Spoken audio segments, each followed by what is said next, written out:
মোহের মধ্যে রয়েছে। পরম কারণে শ্রী ভগবান মানুষকে বড় ভালোবাসে, মানুষকে খুব ভালোবাসেন। শ্রীরামকৃষ্ণ বলছেন, ঠাকুর বলছেন যে দেখো মানুষকে তিনি খুব ভালোবাসেন, সেই জন্য তিনি যখন অবতার হয়ে আসেন তখন তিনি মানুষের শরীর গ্রহণ করেন। তিনি মানুষের শরীরটা কেন গ্রহণ করেন? অন্য কোনো শরীর তো গ্রহণ করতে পারেন। তো বলছেন না, মানুষকে তিনি অত ভালোবাসেন, তাই বলছেন যে এই মানুষের শরীর নিয়েই তিনি পৃথিবীতে আসেন। রাম রূপে এসেছেন, কৃষ্ণ রূপে এসেছেন, মহাপ্রভু রূপে এসেছেন, শ্রীরামকৃষ্ণ রূপে এসেছেন। আমরা হয়তো প্রশ্ন করতে পারি যে কেন জয়দেবের দশাবতার স্তোত্রে সেখানে কি মানুষ ছিল? দেখেন মৎস্য, কুর্ম, বরাহ ইত্যাদি, এগুলো কি মানুষ? মানুষ নয় না, এগুলো অংশ অবতার রূপে তারা ভগবান এসেছেন বিভিন্ন সময় সৃষ্টিকে রক্ষা করবার জন্য। তো প্রকৃতপক্ষে তার যে আশা সেটা অবতার রূপে প্রকট হওয়া জগতে, সেটা হচ্ছে মানুষ রূপে। তো সেজন্য তিনি কি করছেন?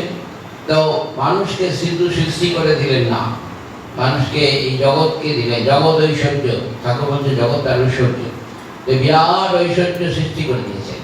মানুষ ঐশ্বর্য নিয়ে ঘুরে আসে, ঐশ্বর্য নিয়ে কিন্তু সঙ্গে সঙ্গে মানুষ যে অনাদি অজ্ঞান মূর্তি, মানুষ তার পরম পিতা জগৎ মাতাকে ভুলে রয়েছে।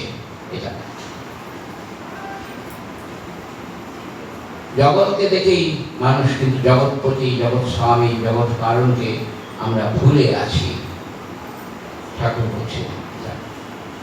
কিন্তু তিনি কি চান? সব মা বাবাই দেখো যেমন চাই আমার সন্তান বাবু আমার কাছে থাকবে, ব্যাস, এটা তো এইটাই হচ্ছে মানে এই কথা আর কি।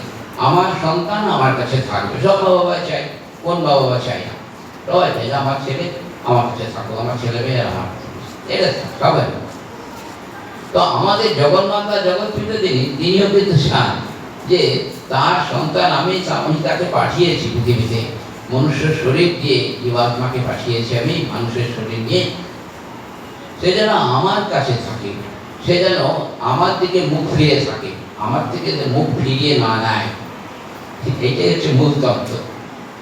কিন্তু মানুষের ঠাকুর বলছেন যে মানুষ জন্মগ্রহণ করার বলছেন যে সে কিন্তু জগৎপতি জগৎ স্বামীকে ভুলে গিয়ে সে জগতের তার সৃষ্টিকর্তাকে ভুলে গিয়ে তার সৃষ্টিকে নিয়েই কিন্তু সে মত্ত হয়ে থাকে, সৃষ্টিকে দেখেই সে ভুলে যায়। সেই জন্য পরম কারণে শ্রী ভগবান তিনি কি ভাবছেন? তিনি ভেবেছেন যে শুধু ওইভাবে পশুর মতন জীবনযাপন করবে, আহার নিদ্রা এবং সংসার পশুরাও করে মানুষও করে, এতে পশুদের সঙ্গে কোনো পার্থক্য কিছু নেই। আহার নিদ্রা ফলে মৈত্রঞ্চ সামান্য মেতন নরানাং ধর্মৈব বিশেষত ধর্মেন হীন পশুবির সমানা, অনুসংহিতায় বলা হচ্ছে। অতএব ভগবান চান যে তার সন্তানরা ধর্মকে আশ্রয় করুন, ঈশ্বরমুখী হয়। এই ঈশ্বরমুখীনতার জন্য যাবতীয় আমাদের সব কিছু কিন্তু আমরা যাচ্ছি ঈশ্বরমুখী। তিনি কি করলেন? তিনি যাতে মানুষের মন যাতে ভগবতমুখী হয়, ভগবানের দিক থেকে মুখ ফিরিয়ে না নেয়, সেই জন্য তিনি কি করছেন না, দেখা যাচ্ছে যে এই জগতে এই যে গুরু শক্তি বলছি আমরা, গুরুকে বলছে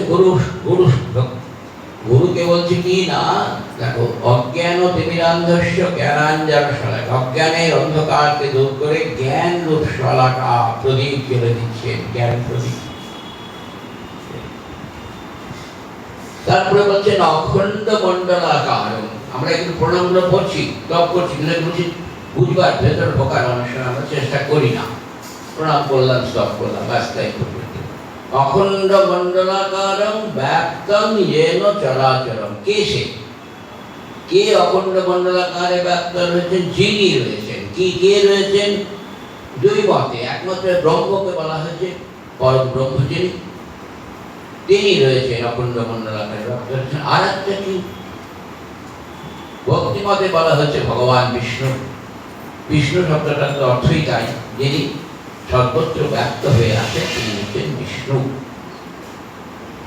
তো এই অখণ্ড মণ্ডলাকারে যিনি ব্যক্ত হয়েছেন, সেই শ্রীপদকে কে দর্শন করিয়ে, যিনি দর্শন করিয়ে দিচ্ছেন,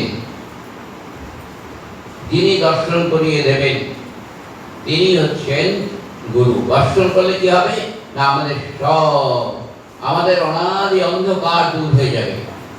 এই যে দর্শন করিয়ে দেবেন, দর্শন করিয়ে দিলে কি হবে, তা এই শ্রীপাদ পদ্মকে যখন আমরা দর্শন করব, আমরা যখন সেই বিষ্ণুপদকে আমরা দর্শন করব, তখন আমাদের কি হবে, তখন তোমাদের কি হবে না, তখন সমস্ত আমাদের জন্মান্তরের অন্ধকার দূর হয়ে যাবে, কর্মক্ষয় হয়ে যাবে।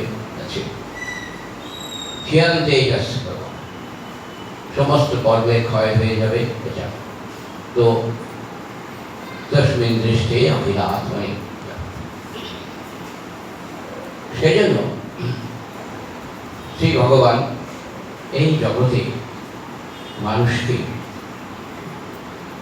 ভগবৎমুখী করার জন্য তিনি ভগবান ব্যাসদেব কেন এসেছিলেন, তার আবির্ভাবটা কেন ভগবান বিষ্ণু না আদি গুরু রূপে এসেছেন। তিনি তাকে আদি গুরু কেন বলা হচ্ছে, তিনি হচ্ছেন আদি গুরু। তবে হ্যাঁ, আদির আদি অনাদি গুরু আছেন, নিশ্চয়ই আমরা জানবো। আদির আদি অনাদি গুরু ভগবান ব্যাসদেব হচ্ছেন আদি গুরু।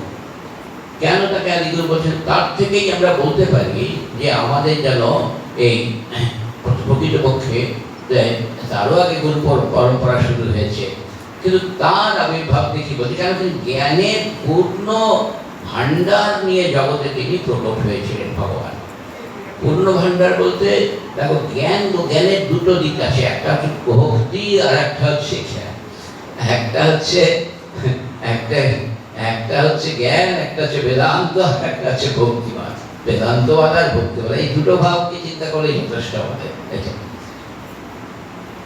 তো আমরা একদিকে ভগবান ব্যাসদেব কিভাবে জ্ঞান নিলেন আমরা একটু চিন্তা করে দেখব। প্রথমত আমরা যদি বলি, এই যে সর্বশাস্ত্রময়ী গীতা, ভগবত গীতা, এটা করতে গেল না, এটা হচ্ছে আমরা দেখছি এটা আমাদের এসছে আমাদের মহাভারতের অন্তর্গত একটা জিনিস, এটা আমরা সবাই জানি। মহাভারতের অন্তর্গত ভগবত গীতা, তাকে বলা হচ্ছে সর্বশাস্ত্রময়ী গীতা, এবং স্বয়ং শ্রী ভগবানের মুখনিসৃত বাণী, স্বয়ং শ্রী ভগবানের মুখনিসৃত বাণী। আচ্ছা, ভগবান স্বয়ং সেই বাণী দিচ্ছেন আমাদের, এটা আমরা ব্যাসদেবের কাছ থেকে পাচ্ছি। আর না, এই যে উপনিষদ, 18টা প্রধান উপনিষদ, এই প্রধান উপনিষদের যদি সার বস্তু, যেটা হচ্ছে ব্রহ্মসূত্র, যেটাকে বলছি ন্যায় প্রস্থান, সেটা আমরা পাচ্ছি। পুরাণ, 18টা পুরাণ, তার মধ্যে মহাপুরাণ রয়েছে শ্রীমদ্ভাগবত, এটা আমরা পাচ্ছি। তো একদিকে জ্ঞান, একদিকে ভক্তি, মানে ভক্তিশাস্ত্র, আর একদিকে জ্ঞান শাস্ত্র, এই দুই শাস্ত্রকে নিয়ে তিনি জগতে এলেন, এবং এই দুটো জ্ঞানই তিনি অকাতরে তিনি বিতরণ করলেন। কেন না, যাতে মানুষের মন ভগবৎমুখী হয়, আমার ছেলে যাতে আমার কাছে আসে, জগৎ মাতা জগৎ পিতা যেন এরকম একটা চাইছে, এই একটা ভাবনা। এখন তো আমরা গুরুকে কিন্তু আমরা ঠিক সেইভাবেই আমরা চিন্তা করব। শব্দটার অর্থটা আমরা নিশ্চয়ই আমরা বহুবার শুনেছি যে গুরুর দুটি অংশের গু এবং রূপ। প্রথম অংশটি হচ্ছে কি না, হচ্ছে কলমশ, কালিমা, সেটা হচ্ছে অজ্ঞান, এই মায়া। আর রূপটা হচ্ছে এই অজ্ঞান নিবারক কোনো বিষয়, অর্থাৎ আলো। অন্ধকার আর আলো, একটা হচ্ছে অন্ধকার আর একটা হচ্ছে আলো। অন্ধকারকে দূর করার জন্যই আলো। এখন আমরা আসব যে এই যে যখন বলা হচ্ছে আমরা এই যে ভগবানের সেই শ্রীপদ শ্রীপাদ পদ্মকে তিনি দর্শন করিয়ে দিচ্ছি। এটাকে আমরা বলবো এইটা কিভাবে হচ্ছে না, এটাকে বলা হচ্ছে প্রকৃতপক্ষে একটা শক্তি। গুরু মন্ত্র যে আমরা নিচ্ছি, আমরা কি পাচ্ছি? প্রথম কথা, গুরু মন্ত্রের মধ্যে আমাদের কি আছে না, গুরু মন্ত্রের মধ্যে গুরু পরম্পরা রূপে একটা শক্তি চলে আসছে। সেই শক্তিটা হচ্ছে কি, কোথায় আছে শক্তির আধারটা কি না, বীজ। আমরা জানি বীজের মধ্যে শক্তি আছে বলে বীজ থেকে অঙ্কুর বেরোয়, সেখান থেকে গাছ হয়, তারপরে ফুল ফল ইত্যাদি হয়, কিন্তু সবাই আমাদের জানা আছে। যদি বীজের মধ্যে অঙ্কুর ওই বীজের মধ্যে শক্তি না থাকতো, উপনিষদ এটা বলছে যে দগ্ধ বীজবৎ, দগ্ধ বীজবৎ, একটা বীজকে একটু গরম করে নিই, তার মধ্যে ওই শক্তিটা কিন্তু নষ্ট হয়ে যাবে। আমরা পরীক্ষা দেখতেই পারি, কতগুলো ছোলাকে সামান্য একটু যদি গরম করে নিই, যেমনকার তেমনি থাকবে, কিন্তু তারপরে আমি জলে ভিজিয়ে তাকে যদি রেখে দিই 3 দিন ধরে, অঙ্কুর কিন্তু বেরোবে না। আর পরীক্ষা করতে পারি, সত্যি তো বেরোবে না। উপনিষদ বলছেন দগ্ধ বীজবৎ, শক্তি কিন্তু থাকতে হবে, বীজের মধ্যে থাকে শক্তি। আর এই শক্তিটা কোথা থেকে আসছে? শক্তিটা হচ্ছে শ্রী ভগবানের কাছ থেকে আসছে। কিভাবে আসছে না, পরম্পরার উপরে আসছে। একটা প্রদীপ থেকে যেমন লক্ষ প্রদীপ জ্বালানো হয়, দেখো একটা প্রদীপ থেকে লক্ষ প্রদীপ জ্বালানো হলেও মূল প্রদীপ যেটা জ্বলছে সেটার প্রভা কি কমে যায়, দ্যুতি কি কমে যায়? না দাদা, কমে না। সেটা যেটা সেই প্রদীপটা, সেই বড় প্রদীপটা যেমন ছিল তেমনি কিন্তু রয়েছে। সেটা আশ্চর্য ব্যাপার, তার থেকে যে আমি লক্ষ প্রদীপ জ্বালালাম, 1000 প্রদীপ জ্বালালাম না।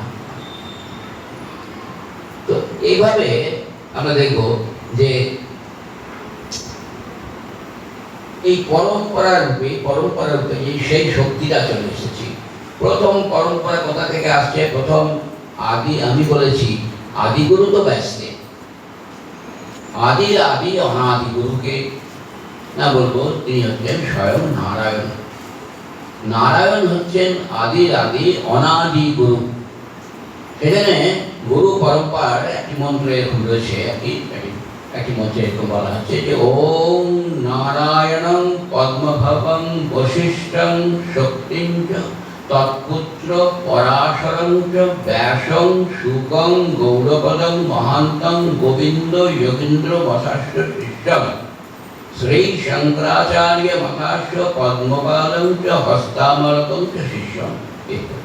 অশ্বতরু সন্ত মানবোষ্ণ।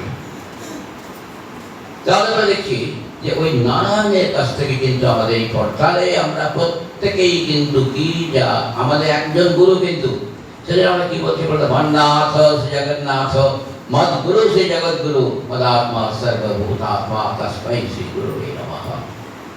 কেন বলতে পারছি না? এই জন্য বলতে পারছি, তুমি বলবে আমার গুরু নারায়ণ, আমি আমার গুরু নারায়ণ, আরেকজন বলবে আমার গুরু নারায়ণ, পরিষ্কার কথা। প্রকৃতপক্ষে আমাদের সকলের গুরু হচ্ছেন কিন্তু শ্রী নারায়ণ।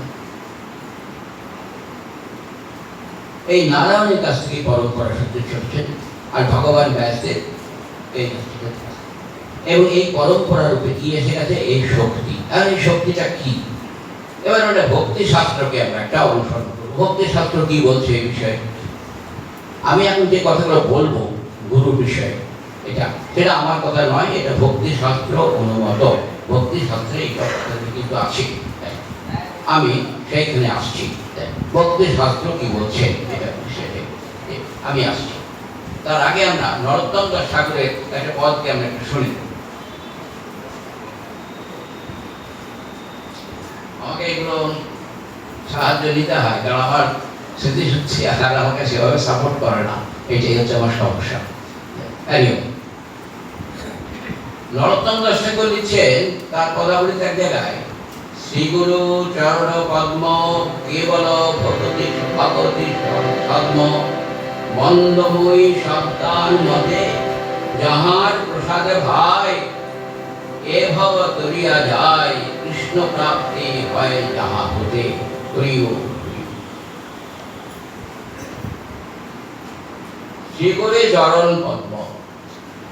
নরোত্তম দাস ঠাকুর বলছেন, দেখো ভক্তিশাস্ত্র কোন জায়গায় আমাকে নিয়ে যাচ্ছে। বলছেন গুরু এলেন, আমরা বলি যে হ্যাঁ গুরুদেব এসছে, না এটা ঠিক ঠিক প্রয়োগ হলো না, সঠিক প্রয়োগ হলো না শব্দটা তোমার বলা, এটা অপপ্রয়োগ হলো। কি বলতে হবে ভাই? না, গুরুদেব এলেন এই কথা বলবো না, তা কি বলবো? বলছেন শ্রী গুরু চরণ পদ্ম, গুরুপাদ পদ্ম এলেন। এইটা হচ্ছে ঠিক ঠিক বলা, এটা ভক্তি শাস্ত্রে যা বলছে আমি বলবো।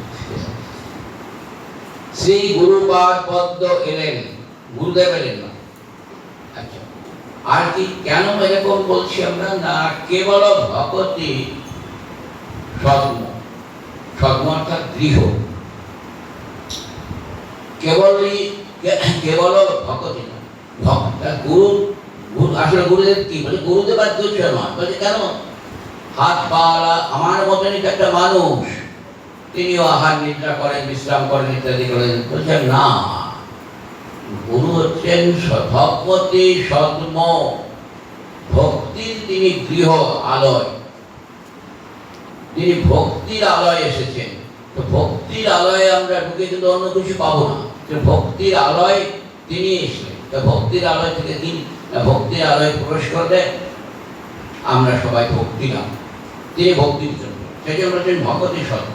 তাই বলছেন মন্দ মুই সাবধান মতে, মুই মানে আমি আর কি, এখানে রতন দাস লিখছেন আমি সাবধানে কিন্তু তার বন্দনা করছি।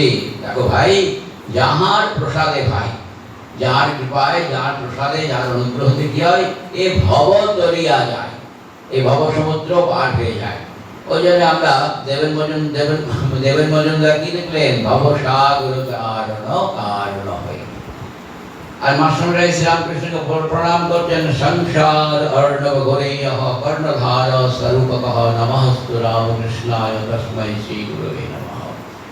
সংসার ঘোর সমুদ্রে যিনি কর্ণধার, গুরু কর্ণধার, তাকে আমরা প্রণাম করি। তিনি আমাদের ভবসাগর পার করে নেবেন। কেন ভবসাগর পার করে নেবেন? না, একা আমি জীবন্তরী বাইতে নারী হে ভবেরও কাণ্ডারী, একটি গানের মধ্যে বলা হচ্ছে। অতএব একা আমি জীবন্তরী বাইতে পারবো না, তাই আমাকে, আমার দরকার, আমার তাকে প্রয়োজন। তার কৃপা না হলে আমরা এটা ভবসাগর করতে পারবো না। বলছেন এ ভব তরিয়া যায়, দেখো কৃষ্ণ প্রাপ্তি হয় যাহা হতে। বা সব কথা নরোত্তম দাস ঠাকুর কিন্তু খুব সুন্দরভাবে বলে দিলেন। এখন আমরা আসবো যে আসছিলাম, এবার আসি আমরা এই যে বলছি আমরা, তাহলে গুরু শক্তি আমরা যেটা বলছি যে ভগবানের একটা শক্তি, ওই বীজের একটা বীজের মধ্যে দিয়ে একটা গুরু শক্তি, যেটাকে মন্ত্র শক্তি বলি আমরা। মন্ত্রের বীজটা হচ্ছে আসলটা, আসলে আছে। তো এটা, এই শক্তিটাকে কি বলা হয়? এবার ভক্তি শাস্ত্র বলছে যে ভগবান অনন্ত, মানে কৃপাময় করুণাময় শ্রী ভগবানের শক্তিও হচ্ছে অনন্ত শক্তি এবং বিচিত্র শক্তি। বিভিন্ন রকম কিন্তু শক্তি আছে ভগবানের, বিভিন্ন রকমের বিভিন্ন শক্তি বিভিন্নভাবে জগতে প্রকাশ হয়েছে, একরকম তো নয়। বিভিন্নভাবে ভগবানের শক্তির প্রকাশ হয়েছে, বড় সেখানে বিচিত্রতা আছে, বিভিন্নতা আছে। আমরা বলবো যে এই যে বলা হচ্ছে বিভিন্ন বিচিত্রতা, বিভিন্নতা রয়েছে ভগবানের এই শক্তির মধ্যে, এটা এর মধ্যে একটি শক্তি কি না, বলা হচ্ছে যে অনুগ্রহ শক্তি। অনুগ্রহ শক্তি, অনুগ্রহ শক্তি কেন না, অনুগত জনকে ভগবান তার অনুগত জনকে আত্মসাৎ করেন, তাই হচ্ছেন অনুগত। এখানে অনুগ্রহ শক্তি। অনুগত জন কারা? যারা তাকে চায়, যারা ভগবানকে চায়, ভগবানের শরণাগত, তাদেরকে তিনি অনুগৃহীত করেন। তাদেরকে কৃপা করার জন্য কি করেছেন না, এই যে তার এই যে শক্তি, যাকে বলছে অনুগ্রহ শক্তি, এই অনুগ্রহ শক্তিটা কিভাবে আসছে? এখানে একটি শব্দ ভক্তি শাস্ত্রে ব্যবহার করা হয়েছে, বিলাস, বিলাস বৈবর্ত রূপে, বিলাস বিবর্ত রূপে। এই বিলাস বিবর্ত রূপে অনুগ্রহ শক্তিটা যেটা এসেছে, সেইটাকে বলা হয়েছে গুরু শক্তি। এইটা হচ্ছে গুরু শক্তি। তো আমরা দেখলাম, সেই জন্য আমরা বলছি যে এই যে গুরু শক্তি, বিলাস মূর্তি, এখন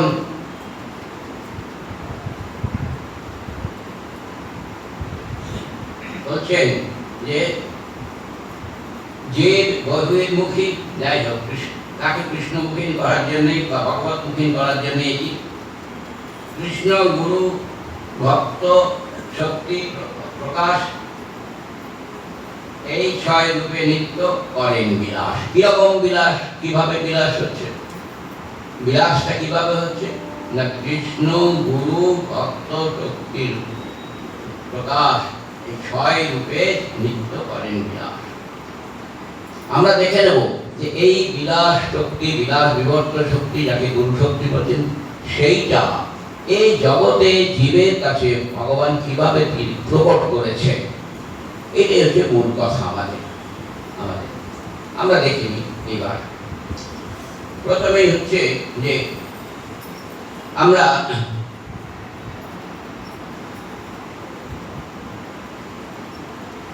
বলে নিয়েছি আমরা যে পরম্পরা রূপে গুরু শক্তি কিভাবে এসছে। এখন দেখো, গুরু শক্তি কিন্তু 3 রকম ভাবে প্রকাশ পাচ্ছে। কিভাবে প্রকাশ পাচ্ছে? 3 প্রকার। তাহলে তিনটে বলছে যে 3 ভাবে 3 প্রকারে গুরু শক্তি প্রকট হচ্ছেন। আমাদের ভগবান নিজেকে প্রকট করছেন, তার এই শক্তিকে প্রকট করাচ্ছেন 3 ভাবে।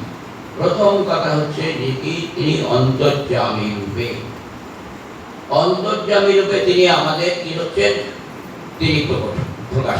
অন্তরে আমাদের কি রয়েছে আমরা জানি। আমাদের এই 24 তত্ত্বের কথা আমরা বারবার বলেছি। এই 24 তত্ত্বের মধ্যে 4টি তত্ত্ব হচ্ছে কি আমাদের রয়েছে ভেতরে, অন্তঃকরণে 4 বৃত্তি আছে অন্তঃকরণে। কি? মন, বুদ্ধি, চিত্ত, অহংকার। মন, বুদ্ধি, চিত্ত, অহংকার, এই 4 বৃত্তি আমাদের অন্তঃকরণের মধ্যে আছে। সেটাকে আর অন্তঃকরণে কি আছে? তো অন্তঃকরণের মধ্যে আমাদের আছে স্বয়ং ভগবান, তিনি রয়েছেন। তো গীতাকে তো আমরা সবাই নিশ্চয়ই আমরা এখানে এর প্রামাণ্য নিয়ে বা এই বিষয় নিয়ে বা এখানে আমাদের কোনো সংশয় বা গীতা নিশ্চয়ই থাকবে না। ভগবান তো স্বয়ং বলছে অর্জুনকে, ঈশ্বর সর্বভূতানাং হৃদ্দেশে অর্জুন তিষ্ঠতি। হৃদ্দেশে অর্জুন তিষ্ঠতি, হৃদয় মন্দিরে তিনি বাস করছেন।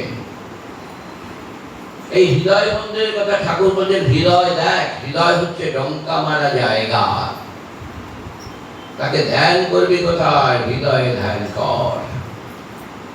তার হৃদয়ের মধ্যে তিনি আছেনই আছেন। এটা সব সময় তাকে আমরা হৃদয়ের মধ্যে, আমরা ভগবানকে চিন্তা করতে গেলে আমরা আগে এখানে হাত দিয়ে থাকি।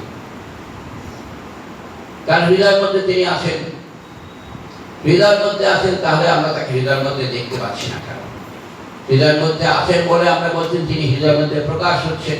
এটা হৃদয়ের মধ্যে থেকে তিনি কি হচ্ছে, যেহেতু তিনি হৃদয়ের মধ্যে রয়েছেন অন্তর্যামী রূপে, এবং প্রকাশটা হচ্ছে কিভাবে, আমি তার কাছ থেকে কি পাচ্ছি, আমরা যে গুরু শক্তি প্রকাশ হচ্ছে সেটি কি, তাকে বলছি মন। প্রথম গুরু হচ্ছে শুদ্ধ মন। ঠাকুর বলছেন শুদ্ধ মন এবং শুদ্ধ আত্মা একই। তো শুদ্ধ মন হচ্ছেন গুরু। তিনি আমাদের যা বলবেন, তিনি আমাদের পথ প্রদর্শক। তিনি আমাদের নিয়ে যাবেন কিভাবে বিষয়মুখী মনকে ঈশ্বরমুখীনতার দিকে। স্বভাবতই জীবের মন হচ্ছে বিষয়মুখী, সংসারমুখী, সেটাকে ভগবতমুখী করবেন। ভগবতমুখীনতা কি করে তার আসবে, তিনি আমাদেরকে নিয়ে যাচ্ছেন। আমাদেরকে এই অন্তরের মধ্যে তিনি রয়েছেন, এবং মনই হচ্ছে আমাদের গুরু। মনই বলতে হবে, তবে হ্যাঁ, শুদ্ধ বোধ হতে হবে। এই শুদ্ধ বোধ কারণ কি না, তিনি অন্তর্যামী রূপে আমাদের মনের মধ্যে রয়েছেন, এবং মনের মধ্যে থেকে এই অন্তরের মধ্যে থেকে তিনি আমাদের মন গুরু রূপে আমাদের চালিত করছেন। সেই শুদ্ধ মন আমাদের প্রথম হচ্ছে অন্তর্যামী রূপে মন রূপে শুদ্ধ। এইবার আমরা বলবো যে দ্বিতীয়, এখানে দ্বিতীয় রূপে না, এখন দ্বিতীয় হচ্ছে শাস্ত্র রূপে। শাস্ত্র রূপে ভগবান আমাদের কাছে এই জগতে প্রকট হয়েছে। যত শাস্ত্র আছে আমাদের, পুরাণ, মহাভারত ইত্যাদি, যে কোনো শাস্ত্রই হোক না কেন, ধর্মশাস্ত্র যেখানে ভগবত শাস্ত্র, ভগবানের কথা যেখানে রয়েছে, এই শাস্ত্র গ্রন্থ এবং তিনি স্বয়ং ভগবান, এটা কিন্তু পার্থক্য নেই। দক্ষিণাশ্বরে শ্রীরামকৃষ্ণের একটি দিব্য দর্শন হয়েছে, তিনি দেখছেন যে তাতে বলছেন কারণ ভাগবত, ভক্ত, ভগবান তিনি সমান। ভাগবত, ভক্ত, ভগবান তিনি সমান। ভাগবত হচ্ছে কি না, ভগবত সম্বন্ধীয় গ্রন্থ। ভগবত সম্বন্ধীয় যে কোনো গ্রন্থকে আমরা ভাগবত বলে থাকি। কিন্তু তাহলে আমরা যে যেখানে আমরা ভগবান শ্রীকৃষ্ণের যে কথা যেখানে রয়েছে, তার যে কথা সেটাকে কি বলা হয় না, সেটাকে বলা হয় কিন্তু ভাগবত বলা হয় না, সেটাকে বলা হয় শ্রীমদ ভাগবত। যখন শ্রীমদ ভাগবত শব্দটা ব্যবহার করবো তখন বুঝতে হবে কিন্তু আমরা সেই মহাপুরাণের কথাই আমরা বলছি। অন্যথায় ভাগবত বলতে যে কোনো গ্রন্থ যেখানে ভগবানের কথা রয়েছে, ভগবত সম্বন্ধীয় গ্রন্থ। তাহলে ভাগবত, ভক্ত, ভগবান তিনি সমান। অতএব ভগবান এক রূপে যিনি ভগবান, আর এক রূপে তিনি হচ্ছেন ভাগবত, আবার আর এক রূপে তিনি হচ্ছেন ভক্ত। এখন আমরা দেখি যে এই যে বলা হলো যে শাস্ত্ররূপে, তো শাস্ত্ররূপে তিনি যখন প্রকট হচ্ছেন, শাস্ত্র, দেখো শাস্ত্র শব্দটার অর্থ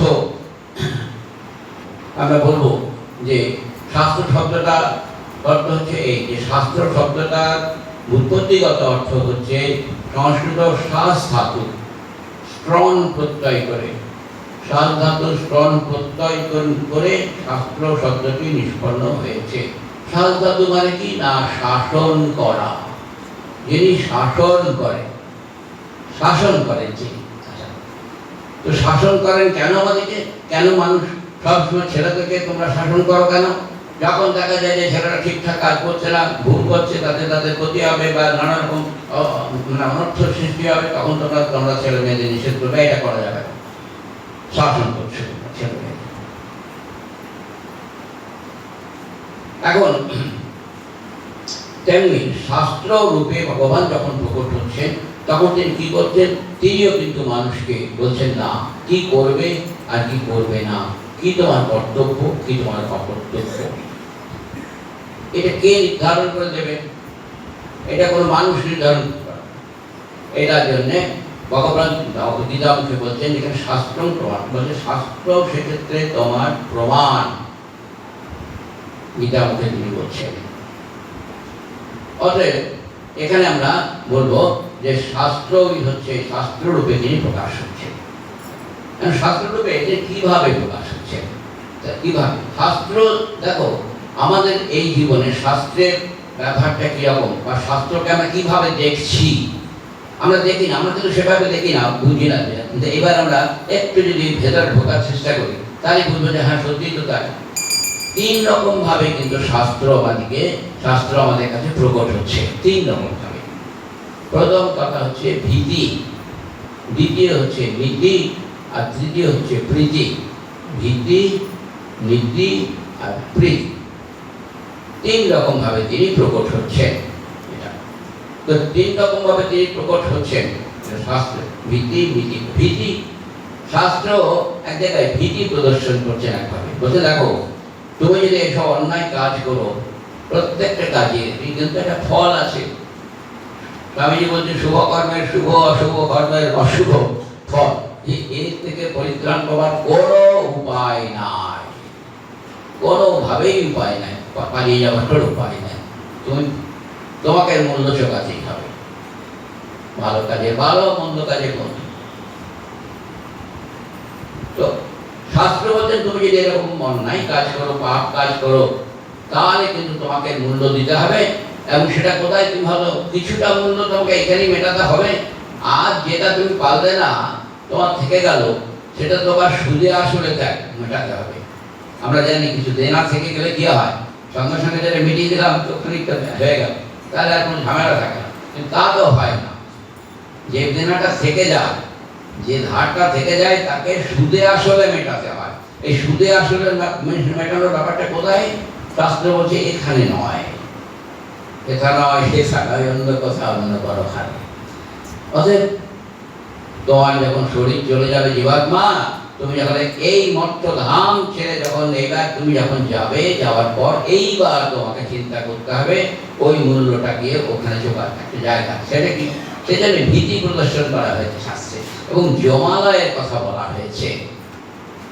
জমালয়ের বিভিন্ন যে জমালয়ের যে চিত্রগুলো বলা হয়েছে, আমরা পট খেলায় দেখেছি, আমরা বায়োস্কোপের মধ্যে দেখেছি, তোমরা দেখেছো কিনা জানি অবশ্য, আমরা দেখেছি, আমাদের অনেক সব বয়স হয়েছে, ছোটবেলায় আমরা এগুলো দেখেছি। এখন আর এগুলো পাওয়া যায় না, দেখা যায় না।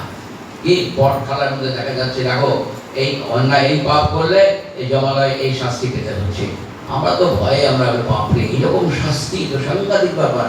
একবার ফুটন্ত তেলের কড়াই সেখানে ফেলে দিচ্ছে, আরে বাবারে বাবারে। তো এগুলো আমরা ছোটবেলায় দেখেছি, এবং এগুলো মানে কিন্তু আছে, এগুলো সমস্ত বর্ণনাগুলো। তো ভীতি প্রদর্শন করে কি হচ্ছে দেখো, ভীতি প্রদর্শন করে দেখা যাচ্ছে যে শাস্ত্র কিন্তু আমাদেরকে সাবধান করছে। শাস্ত্রতে তোমরা যেমন ছেলে মেয়েদের আগে ভীতি প্রদর্শন দেখো, মেরে তোমাদেরকে ইয়ে করে ফেলবো, একটা দ্বিতীয়বার মিলে কাজ করেছো, ছেলেরা তো ভয়ে তখন বাবারে মার খেতে হবে, মা বাবার শাস্তির ভয়ে, শাস্তির ভয়ে তখন তারা সেই কর্ম থেকে বিরত হয়। তো মানুষও হচ্ছেন তাই।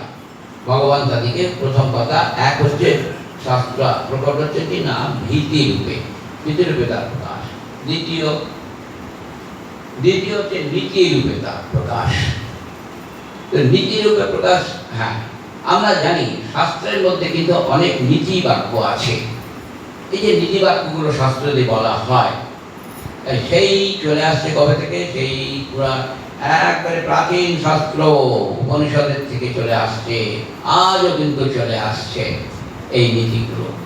নীতিবাক্য কি? দেখো তুমি যদি এই কাজগুলো তুমি করবে না, কি করবে আর তুমি করবে না, কোনটা তোমার কর্তব্য, কোনটা তোমার অকর্তব্য, কোনটা তোমার ন্যায়, কোনটা তোমার অন্যায়, কোনটা তোমার ধর্ম, কোনটা তোমার অধর্ম, একথা শাস্ত্র কিন্তু অনাদিকাল ধরে বলে আসছে, আজও কিন্তু বলে চলেছে। কিন্তু আমাদের ভগবানের এমনি মায়া, এই কলিযুগের মাহাত্ম যে চোরায় না শোনে ধর্মের কাহিনী। কে শুনছে ওসব কথা? কথাগুলি তো আছে, সেই তো ভগবান তো গীতাতে বলেছেন, কিন্তু কি করা যাবে? এই আর কি, আমরা আমাদের মতনই চলি, এরকম ভাবনা। যাই হোক, এটা হচ্ছে নীতি তিনি বলেছেন, নীতির কথা বলা হয়েছে শাস্ত্রে। দেখো প্রাচীন শাস্ত্র বলছেন যে সত্যং বদ ধর্মং চর সত্যান্ন প্রমোদিত, সত্য কথা বলো, ধর্ম আচরণ করো, সত্যান্ন প্রমোদিতব্যং, সত্য থেকে কখনো বিরত হবে না, ধর্মান্ন প্রমোদিতব্যং, ধর্ম থেকে কখনো বিচ্যুত হবে না, ধর্মান্ন প্রমোদিত।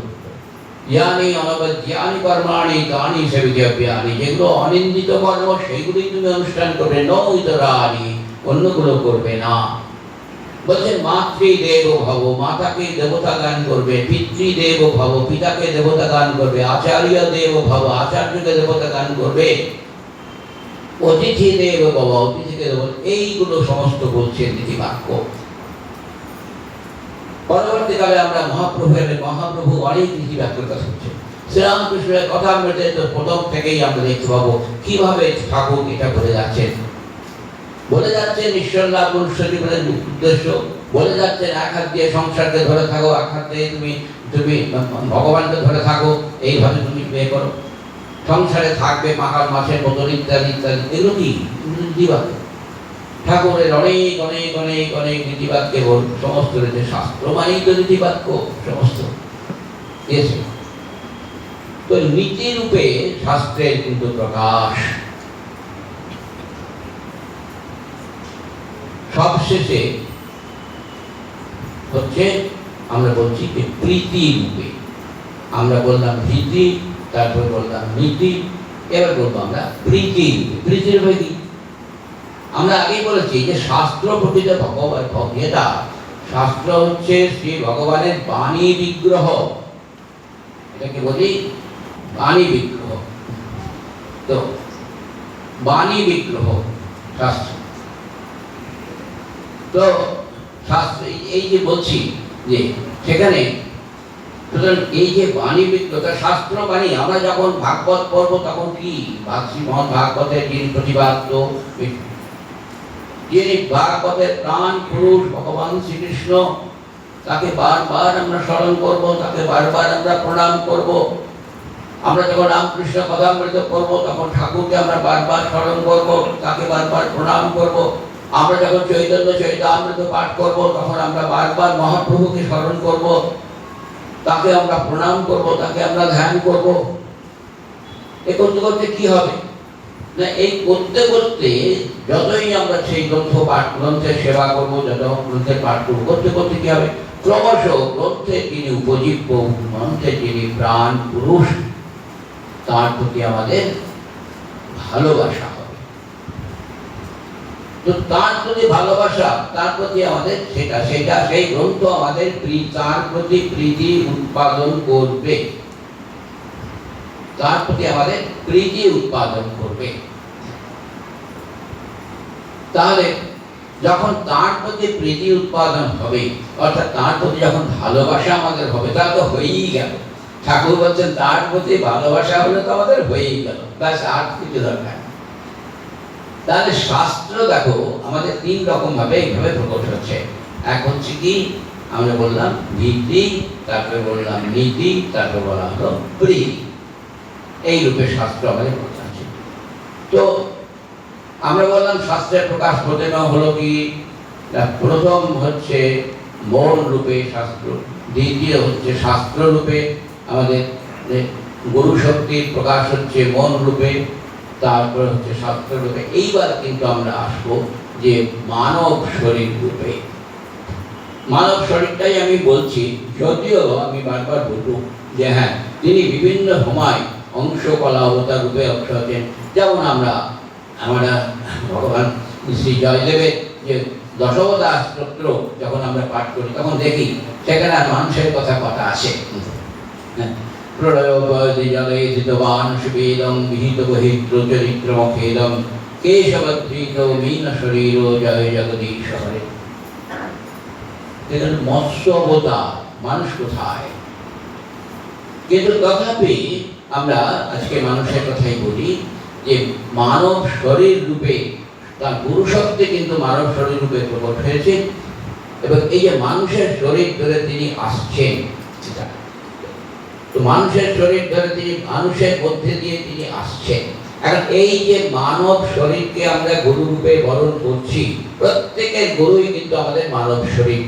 আমরা এখানে যারা বসে রয়েছি বা আমরা লক্ষ লক্ষ কোটি কোটি পৃথিবীর বিভিন্ন ধর্মই হোক আর যে কোনো যাই হোক, সকলেরই কিন্তু বুঝতে হবে যে গুরু কিন্তু একজন মানব শরীর। শরীরটা কিন্তু মানুষের, ব্যাসদেবের শরীর কিন্তু মানব শরীর, এটা ঠিক। এবং পরম্পরা যেটা চলে এসেছে সেটা মানব শরীর, এটা আমরা জানি। তো এই মানব শরীর রূপে চলে এসেছে, এই মানব শরীরের চিত্রে কিন্তু এখানে বলা হচ্ছে যে তখন এইখানে গুরুকে কিন্তু আমরা ভাগে, ভক্তিশাস্ত্র বলে ভাগে ভাগ করা হচ্ছে। ভাগটা কিরকম ভাগ হচ্ছে, যে আমরা দেখছি যে হ্যাঁ সব মানুষ কি সমান? একটা কথাটাতে একটা চ্যাপ্টার আছে, অল মেন আর ইকুয়াল। বলছেন সব মানুষ কি সমান? হ্যাঁ, দেখতে তো সমান বটে, দুটো হাত দুটো পা, সবাই আহার নিদ্রা করছে, বিশ্রাম করছে, সবাই করতে পারে, না, কিন্তু না, সব মানুষ কিন্তু সমান নয়। ভগবান শ্রীরামকৃষ্ণ কে সমান? বিবেকানন্দের সঙ্গে সবাই সমান করবো? ঠাকুর সত্যানন্দ কি সব খুশি হবে? সবাই হবে? তা হয়। তাহলে আমরা দেখবো যে না, সব মানুষ কিন্তু সমান নয়। এই যে গুরু শক্তির কথা বলা হলো, এই গুরু শক্তির যে প্রকাশটা হবে, ম্যানিফেস্টেশন, এই প্রকাশটার ক্ষেত্রে কিন্তু কিন্তু তারতম্য হবে। সেজন্য শাস্ত্রে এখন একটু শব্দ ব্যবহার করছি, সদ্গুরু। সদ্গুরু বলা হয়েছে, সদ্গুরু, বাকিরা অসৎগুরু তা কিন্তু বলেনি, বাকিদেরকে অসৎগুরু বলা হয়নি। আমরা যেন বিপরীত শব্দ কখনো এরকম না করি, সতের বিপরীত অসৎ না। সদ্গুরু কাদেরকে বলা হয়েছে? যাদের মধ্যে বলছেন গুরু শক্তির একটা যেন সুন্দর একটা পূর্ণ প্রকাশ আমরা দেখতে পাচ্ছি, সত্যিকার সার্থক প্রকাশ গুরু শক্তির, তাদেরকে বলছি আমরা সদ্গুরু। আর অন্যান্যদের ক্ষেত্রে কি বলবো? তারাও তো গুরু, তাদের মধ্যে তো গুরু শক্তি রয়েছে, গুরু শক্তির প্রকাশ হচ্ছে। কেউ কেউ বলেন মহারাজ গৃহী গুরুর কাছে দীক্ষা নিয়েছে, এবং তাদের হয়েছে কি বাবা? গৃহী গুরু সেই শক্তিটা, মন্ত্রটা পেলেন কোথায়? যিনি দেখো যেখান থেকে পেয়েছেন খোঁজ নাও, দেখো সেইখানে সেই আসলে একই সেই শক্তি কিন্তু চলে এসেছে। তবে হ্যাঁ, প্রকাশের তারতম্য আছে। শ্রীরামকৃষ্ণ বলছেন যে সূর্য কিরণ সব জায়গাতেই সমানভাবে পড়ে, এবং সূর্যদেব সকলের সমস্ত পৃথিবীর সর্বত্রই সমানভাবে কিরণ দেয়। কারণ তার কিরণ দেওয়ার ক্ষেত্রে তার কোনো কিন্তু পক্ষপাতিত্ব থাকে না।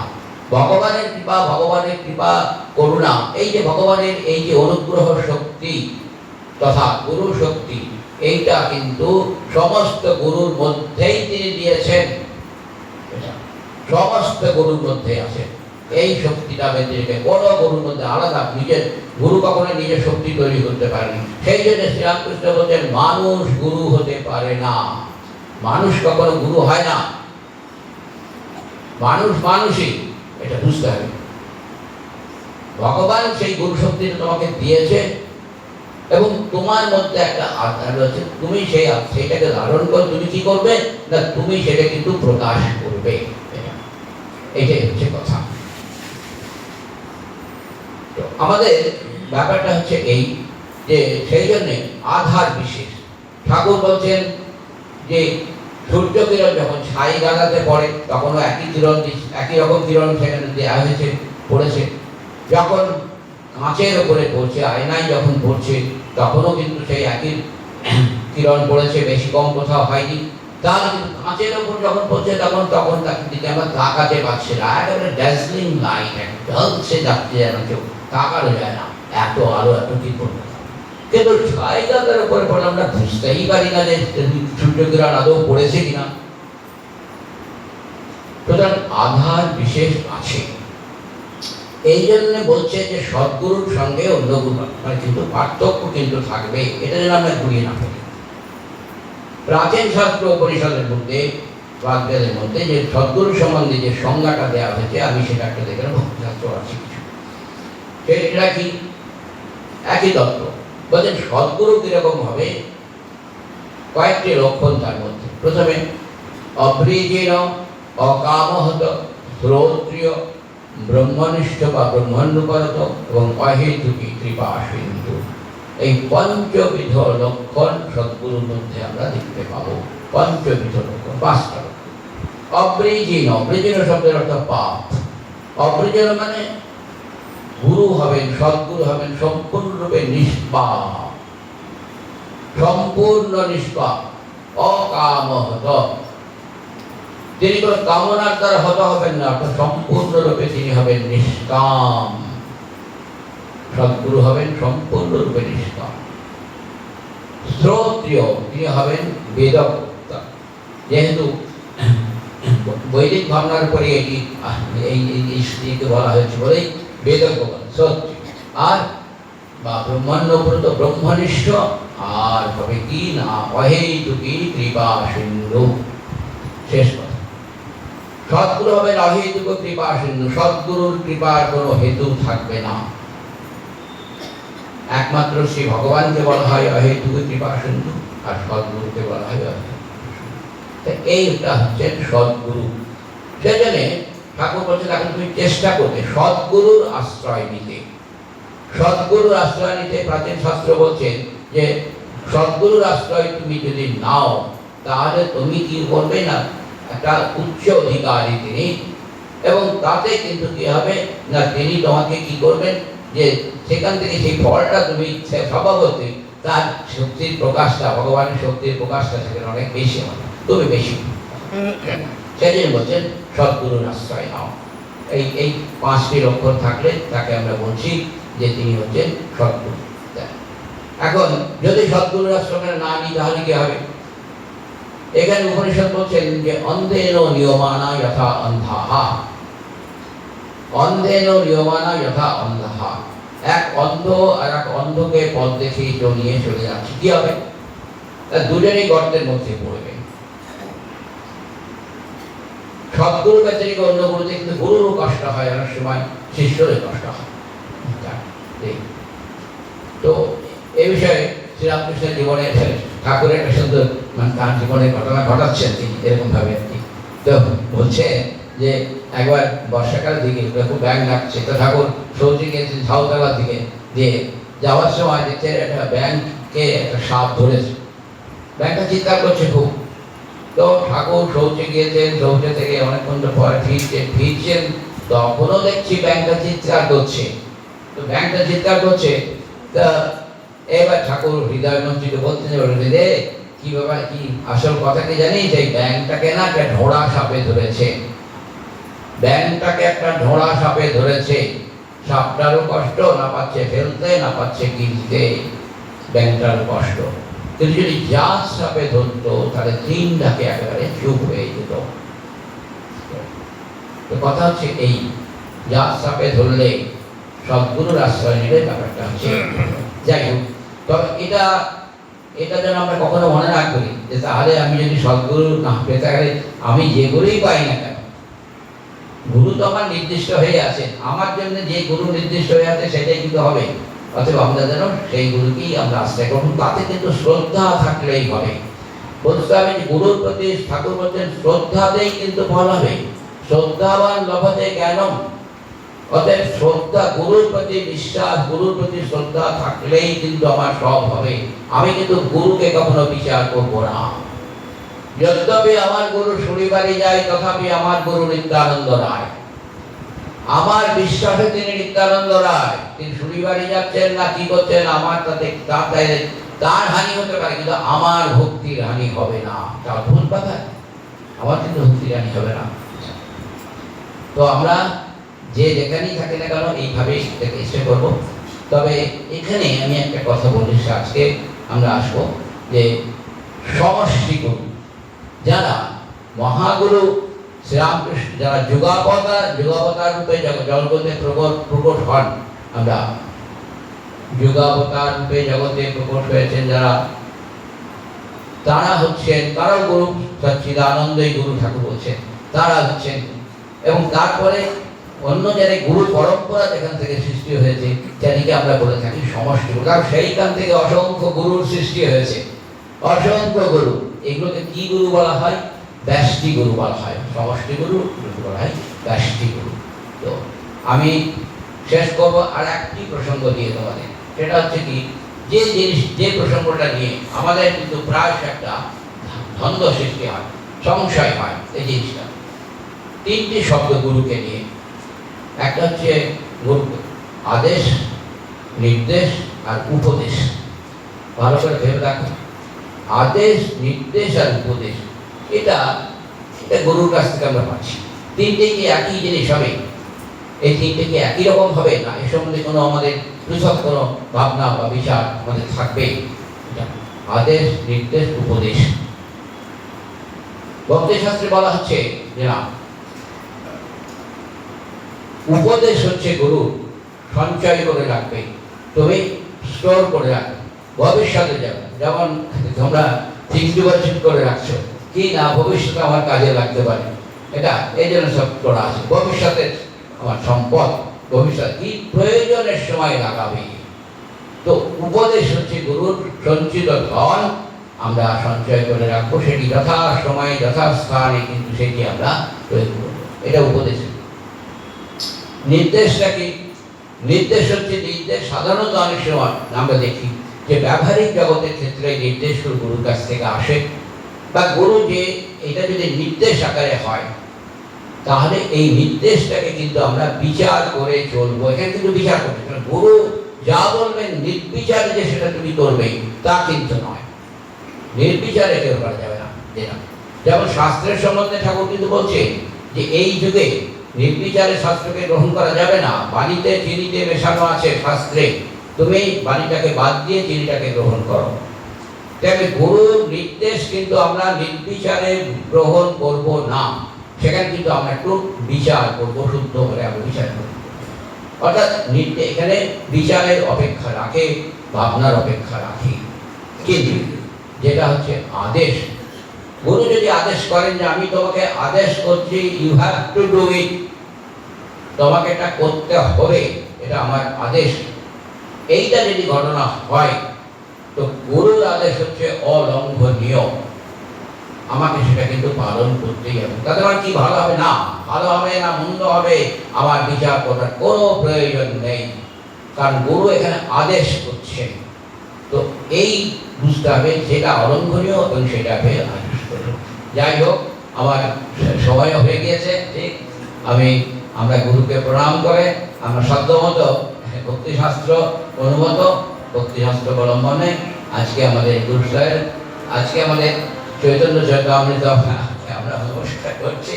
আমরা আগামী দিনে আবার এই মহাপ্রভুর কথা আমাদের হবে। ওম পূর্ণমদঃ পূর্ণমিদং পূর্ণাৎ পূর্ণমুদচ্যতে পূর্ণস্য পূর্ণমাদায় পূর্ণমেবাবশিষ্যতে। ওম শান্তি শান্তি শান্তি। হরি ওম তৎসৎ। শ্রীরামকৃষ্ণার্পণমস্তু। নমো ব্রহ্মদেবায় গো ব্রহ্মণহিতায় জগদ্धिताय श्रीकृष्णाय गोविन्दाय नमो नमः। हे कृष्ण करुणा सिन्धु दीनबन्धु जगत्पते गोपेश गोपिकाकान्त राधाकान्त नमोस्तुते।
কৃষ্ণ